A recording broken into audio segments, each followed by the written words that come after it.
Our goal in this video is to solve for the derivative of logarithmic functions. So we're not just going to be working with the natural logarithm, but we're also going to be working with the logarithm with different bases. And for that, you'll find that the formula to solve for the derivatives is just the same as the formula to solve for the derivatives of natural logarithms. The only difference here is we have an additional coefficient, that is 1 over ln of a. So let's begin with this function first, where we have y equals the natural logarithm of x squared over x cubed plus 5.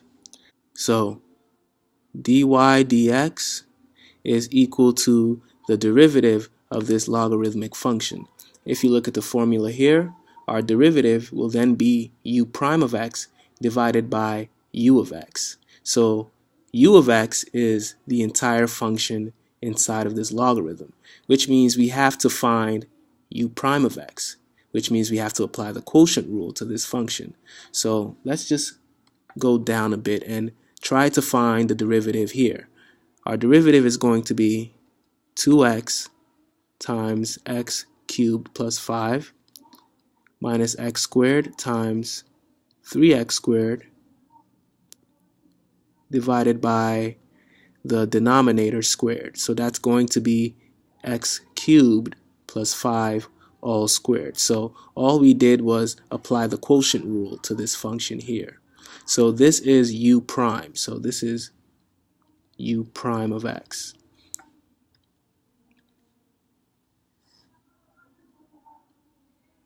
Just bring that down here, which means that our derivative is going to be u prime of x divided by u of x. So that's going to be, let's see,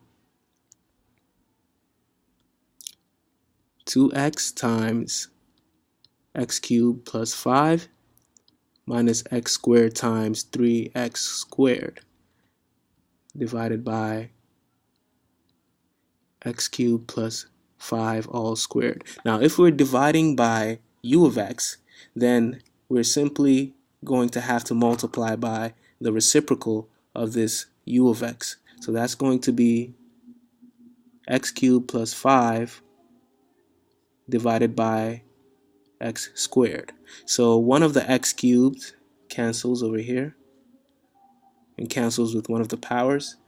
And so we have dy dx is equal to 2x times x to the power 3 plus 5 minus x squared times 3x squared divided by x squared times x cubed plus 5.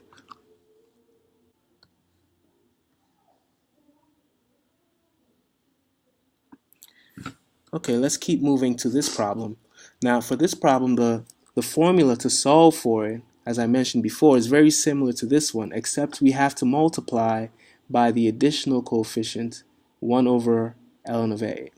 So our formula says we have to find u prime of x. So u of x is tangent squared of x, which means that u prime of x is going to be equal to 2 times tangent of x times the derivative of tangent of x, right? Because we have to apply the chain rule.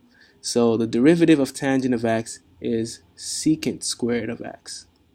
So this is our u prime. And so dy dx is equal to 1 over ln of a. Now what's a?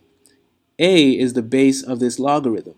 So in this case, a is 10. Whenever you don't see a base written for a logarithm, it's implied that the base is 10. So we have 1 divided by log base, 1 divided by ln of 10, because our base a is 10. So 1 divided by ln of 10 times u prime of x, so that's going to be 2 tangent of x secant squared of x all over u of x, so all over our tangent squared of x. Okay, now we notice that tangent of x cancels with one of the powers here, So we have dy dx is equal to 1 over ln of 10, or I'll just factor out the 2 here and place it over here. So 2 over ln of 10 times secant squared, let's see, times secant squared of x. Oh, I'm forgetting the additional tangent in the denominator.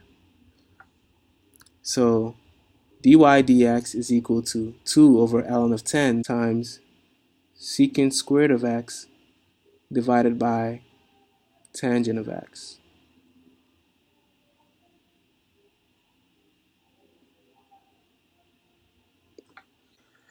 Our next set of problems is f of x equals log base 5 of cosine squared of x, and y is equal to e to the power cosine of x.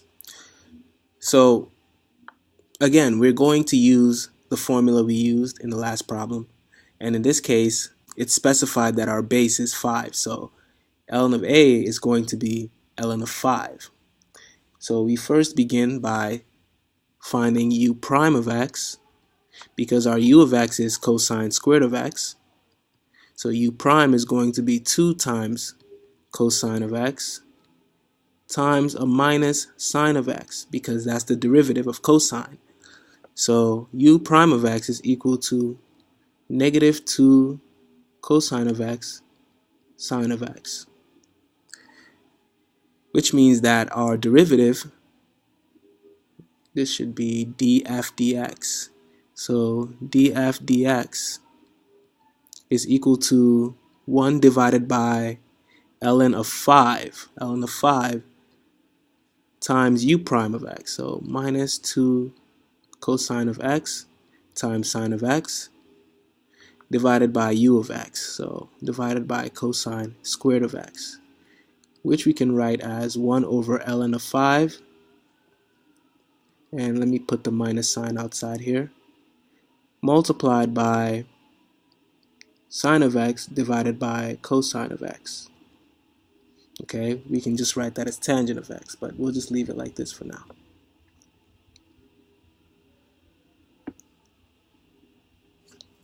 And for this problem, we use the formula for the derivative of an e to the power of u of x function, right?